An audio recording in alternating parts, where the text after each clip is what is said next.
ಅಲ್ಲಿಯವರೆಗೆ ಚಾತುರ್ಮಾಸ ದೀಕ್ಷೆ ಪ್ರಾರಂಭ ಆಗುತ್ತೆ. ಇಂತಹ ಸಮಯದಲ್ಲಿ ಮಹಾವಿಷ್ಣು ಯೋಗ ನಿದ್ರೆಯಲ್ಲಿ ಇರ್ತಾನೆ.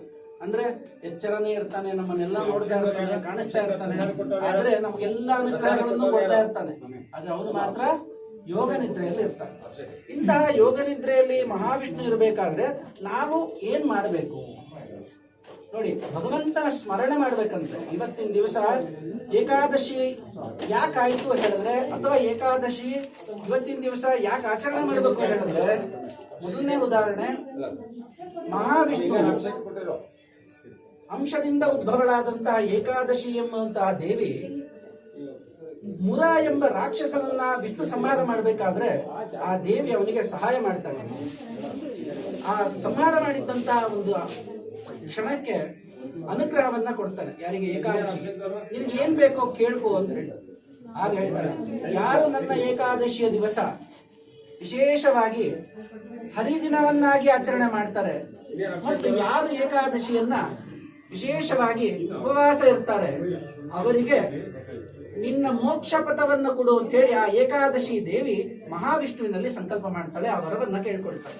ಮಹಾವಿಷ್ಣು ತಥಾಸ್ತು ಅಂತ ಹೇಳ್ತಾನೆ. ಅಂತಹ ಪರಮ ಪುಣ್ಯವಾದಂತ ದಿನ ಇವತ್ತು. ಈ ಏಕಾದಶಿಯನ್ನ ಹರಿದಿನ ಅಂತ ಕೂಡ ಕರೀತಾರೆ.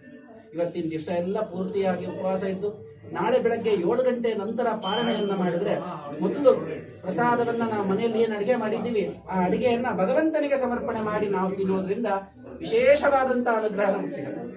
ಅದರ ಜೊತೆಯಲ್ಲಿ ಮಹಾವಿಷ್ಣುವಿನ ಸ್ಮರಣೆ ಇವತ್ತಿನ ದಿವಸ ನಾವು ಏನೇನು ಮಾಡಬೇಕು ಹೇಳಿದ್ರೆ, ಮೊದಲನೇದಾಗಿ ನಮ್ಗೆ ಯಾರಿಗೆ ವಿಷ್ಣು ಸಹಸ್ರನಾಮ ಬರುತ್ತೆ ಅದನ್ನ ಪಠಣೆ ಮಾಡುವಂಥದ್ದು. ಮನೆಗಳಲ್ಲಿ ಯಾರು ವಿಷ್ಣುವಿನ ಸಾಲಿಗ್ರಾಮಗಳಾಗ್ಬೋದು ಅಥವಾ ವಿಷ್ಣುವಿನ ಮೂರ್ತಿಗಳಿದೆ ಅದಕ್ಕೆ ತುಳಸಿ ತೀರ್ಥವನ್ನ ಅಭಿಷೇಕ ಮಾಡಿ ಆ ತೀರ್ಥವನ್ನ ತೆಗೆದುಕೊಳ್ಳೋದಾಗಿರ್ಬೋದು. ಮತ್ತು ಉಪವಾಸವಿದ್ದು ಹರಿಜಾಗರಣೆಯನ್ನ ಮಾಡ್ತಕ್ಕಂಥದ್ದು. ಹರಿಯನ್ನ ನಾಮಸ್ಮರಣೆ ಮಾಡೋದು, ಕೀರ್ತನೆ, ಭಜನೆ. ನೋಡಿ, ಅದಕ್ಕೆ ಹೇಳ್ತಾರೆ ನವವಿಧ ಭಕ್ತಿಗಳಿದೆ ನಮಗೆ. ಶ್ರವಣಂ, ಕೀರ್ತನಂ, ದಾಸ್ಯಂ ಇವೆಲ್ಲವೂ ಆ ಭಗವಂತನ ಕಡೆಗೆ ಇಟ್ಕೊಂಡು ನವವಿಧ ಭಕ್ತಿಗಳಿಂದ ಆ ಮಹಾವಿಷ್ಣುವಿನನ್ನ ಆರಾಧನೆ ಮಾಡುವಂತಹ ದಿವಸ ಈ ಹರಿದಿವಸ.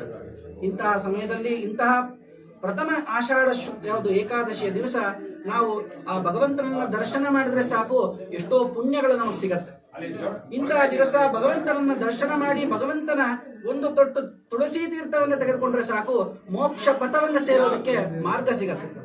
ಇವತ್ತಿನ ದಿವಸ ಕಾಮ, ಕ್ರೋಧ, ಮದ, ಮೋಹ, ಮತ್ಸರ ಎಂಬಂತ 6 ಷಟ್ವರ್ಗಗಳನ್ನು ದೂರ ಮಾಡಿಕೊಂಡು ನಮ್ಮಲ್ಲಿರ್ತಕ್ಕಂಥ ತ್ರಿಗುಣ ಸಾಧನೆ, ಸತ್ವ, ರಜ, ತಮೋ ಗುಣಗಳಿಂದ ನಮ್ಮಲ್ಲಿರ್ತಕ್ಕಂಥ ತಾಪತ್ರಯಗಳು, ಆಧ್ಯಾತ್ಮಿಕ, ಆದಿಭೌತಿಕ, ಆದಿ ದೈವಿಕ ತಾಪತ್ರಯಗಳಿಂದ ದೂರ ಮಾಡಿಕೊಂಡು ನಮ್ಮ